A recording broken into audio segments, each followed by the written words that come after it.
Hello, everyone. My name is Kennedi Walker, and I'm an intern at Good Morning America. And right now, I am sitting here with the legend herself, my boss, Robin Roberts. Robin, thank you so much for taking the time to do this with me. As you know, I'm a journalism student, and I have a lot of questions, so I thought, why not talk to one of the best in the business? I appreciate you saying that. Thank you. But Robin, before we get started, please retell the story about how we met at your sister Sally Ann's retirement party. You have to tell it. It's a great story. Oh, gosh, Kennedy. I was there for my sister, 40 years there at WWL. You had been an intern with her. I see you professionally dressed, and I'm thinking, does she work here? And I hear that you're an intern. And then as I say to a lot of young people who are asking about opportunities at GMA and such, I give them contact information. I never hear from them. I think we barely got back to the car and you'd already sent your information and followed up so quickly, and you'd already contacted GMA. You'd already had a couple of interviews. You'd already done the legwork. So to see you there and to know that you grew up watching my big sister Sally Ann, and I thought, well, this is pretty good for the Roberts family. You know, I always did follow in my sister's footsteps, so why not with her intern? And you've been great. Thank you, Robin. Well, let's get started. All right. Okay, so there are a lot of people, including myself, that look up to you and want to be like you one day. What were some of the first steps you took after graduation to get to where you are today? Boy, it seems like so long ago when I look back at that. I was just so incredibly eager. I was asking for input. I remember we used to put it on VHS tape. That was our reel. It wasn't like how you all have it online. We would have actually a VHS tape. And I sent it around to different people, different markets, always asking for it to be critiqued, not asking for a job. Just asking for them to take a look at it and to offer some advice. And so it really helped me hone my skills in being able to put together a resume tape. And I just had to have those little moral victories. I had set goals for myself on, I want to be on this size market for this long and then this size market. But being in sports as I was early on, there weren't a lot of women doing sports on television, and even fewer African American women. So my opportunities were minuscule, but my big sister Sally Ann really helped me develop some skills, and she called the first station that she worked for in Hattiesburg, Mississippi, and they offered me $5.50 an hour, 30 hours a week to be their weekend sports anchor. And I knew if I could just get that first job, that everything would fall into place, and I'm so thankful that it did.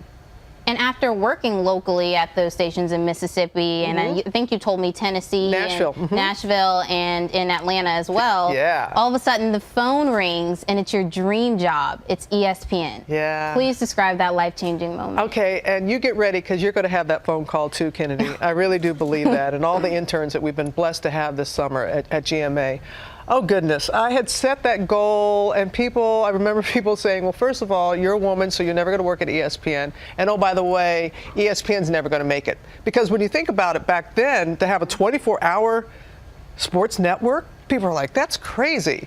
Of course, it became part of our culture and just so immensely popular and successful. But people thought ESPN wouldn't make it, and then I wouldn't. So when I got that call from ESPN, which I had turned them down the first time they had offered me a position in 1987. I was only out of school for a few years, and I knew that I hadn't done the work. And as a woman, and I love everything about who I am, but the margin of error is less, and I wanted staying power. I knew that if I went there and I didn't do well, that not only would I be fired, but another black woman, it would be less likely that she would be hired. So I really wanted to make sure that I had everything in place. But when I decided and I went to ESPN, it was kind of like that really big check on what people would call a vision board. But back then it was just a good old bucket list that I really set for myself and was very happy. And you were the first of many things at ESPN. I mean, truly a trailblazer. You were the first African-American co-anchor at ESPN, the first African-American to host Wild World of Sports, and then the first woman to host the NFL pregame show. What was it like to be the first in so many iconic ways at a place where some people didn't even think you would make it? Well, first of all, I'm impressed. You haven't looked at your notes one time, and you had some good information there. You had some good information there, Kennedy. Did my homework. I've trained you well. Yeah. I've trained you well. Glad to hear it. You know, I knew I had done the work, Kennedy. You know, I say this as humbly as I can say this, and I mean this. I worked really hard. Yes, I got some breaks. You got to have some luck. But I really I believe proximity is power. You can wish, hope, and pray all you want, but you have to put yourself in position for good things to happen. I had some wonderful people that were around me who were lifting me up and that were helping me. But also I made sure that every step along the way that I wasn't my goal wasn't to be a trailblazer. My goal wasn't to set records and that. My goal was to live my dream. My father was a Tuskegee Airman, the first black flying Air Corps in the military. As a child in New Jersey, he dreamed of flying one day, and people said, you know, black men are never going to fly jets in the military. He had a famed career in the military. So for me to set a goal of myself wanting to be a sportscaster, a sports journalist, come on, you know, what's the deal there? But I'm very grateful of the benchmarks and the people that helped me get to where I was then and where I am now. And I know your parents, you always talk about them and you credit a lot of success to them. I mean, when you told them, Mom, Dad, I'm going to be working at ESPN, what was that like? It was wonderful. I really remember my grandmother. My grandmother, 6 feet tall. Sally Ann is named after my grandma Sally, our grandma Sally. And she was this big sports nut. And she was from Akron, Ohio. And boy, she would love LeBron. If she were still around, she would be loving LeBron. But anyway, so Grandma Sally was living in a retirement home, had never had cable.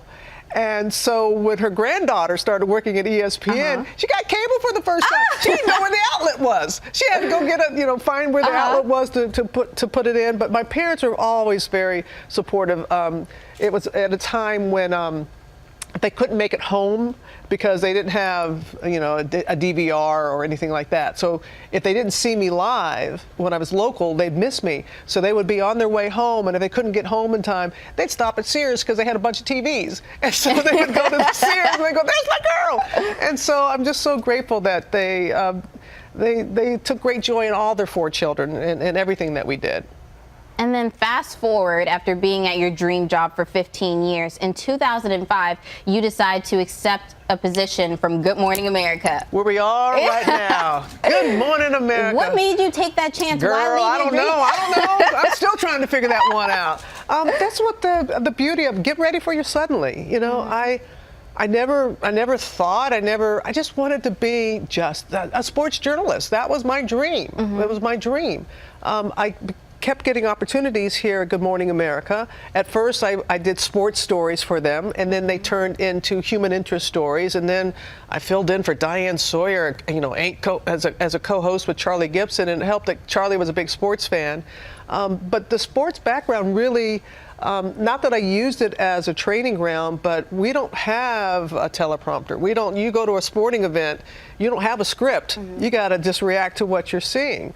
So it was really wonderful in preparing me. But I realized, Kennedi, that all along the way when local markets were trying to put me in the news department and I was in sports and I would go, no, no, no, I realized I was saying no out of habit.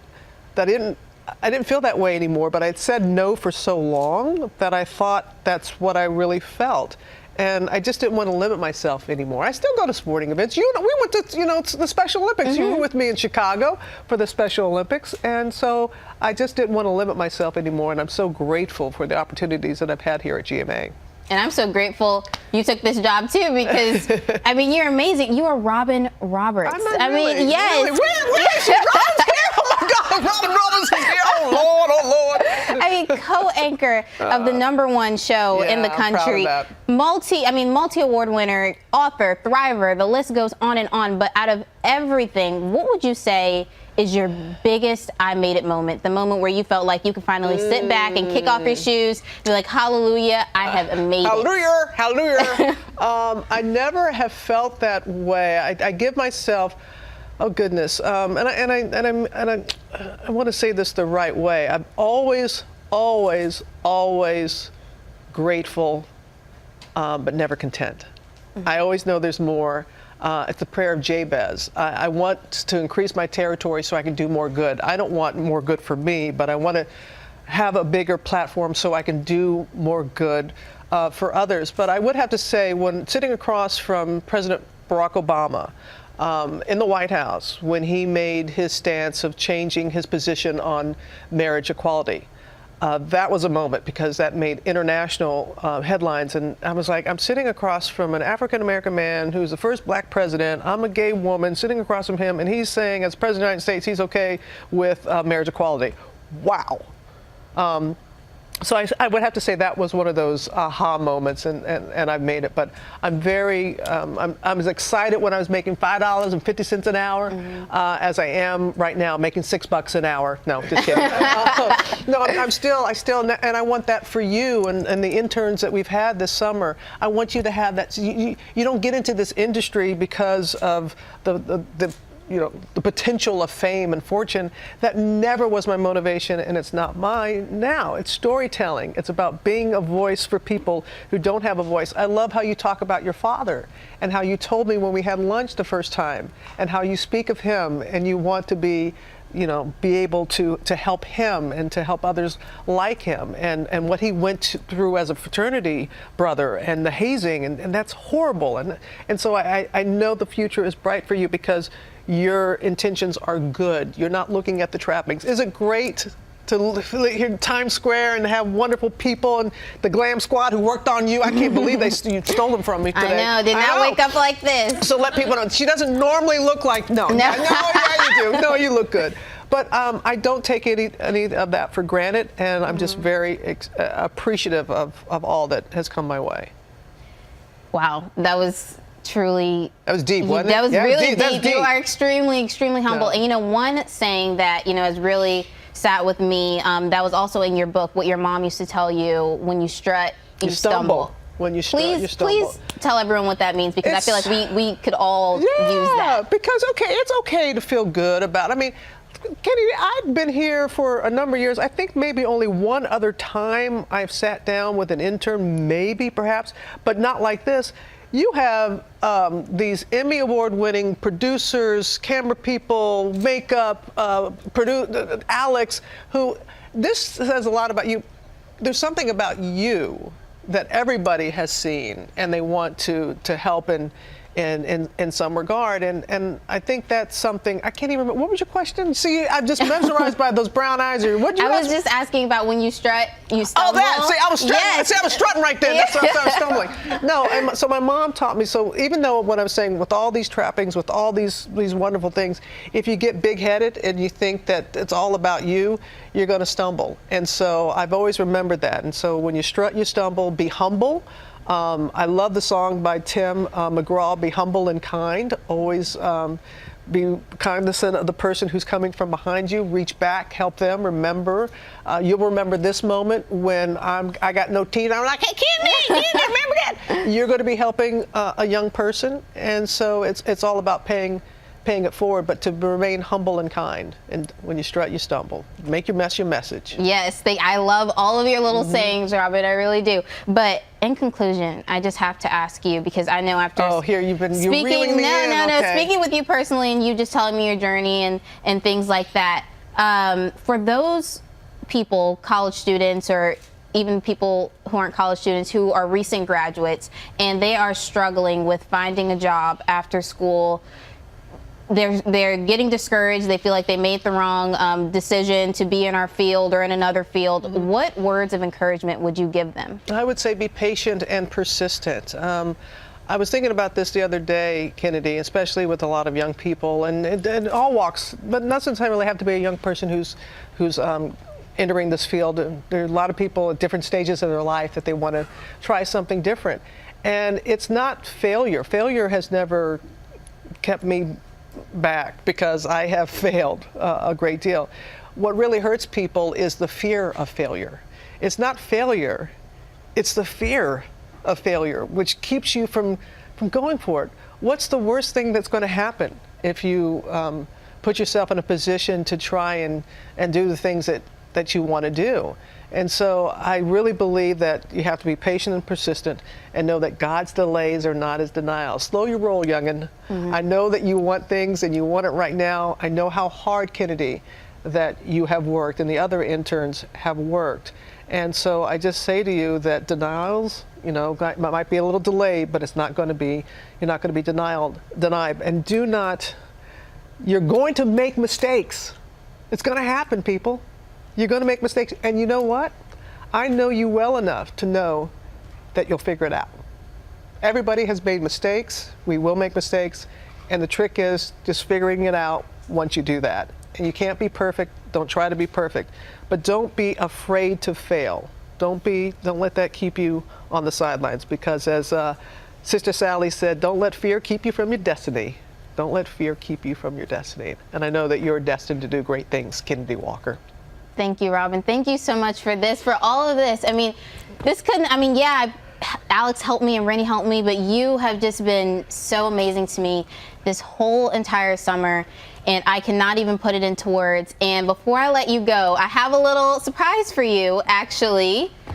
Yes, a little birdie told me that your favorite color is purple. My goodness. So bringing in prop people and everything. You're doing like the best. What's you? I heard your favorite color is purple, so I got you something that you're gonna love. That's purple. Oh my gosh. Oh no, you.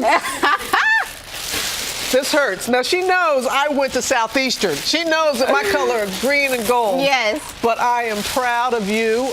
You did.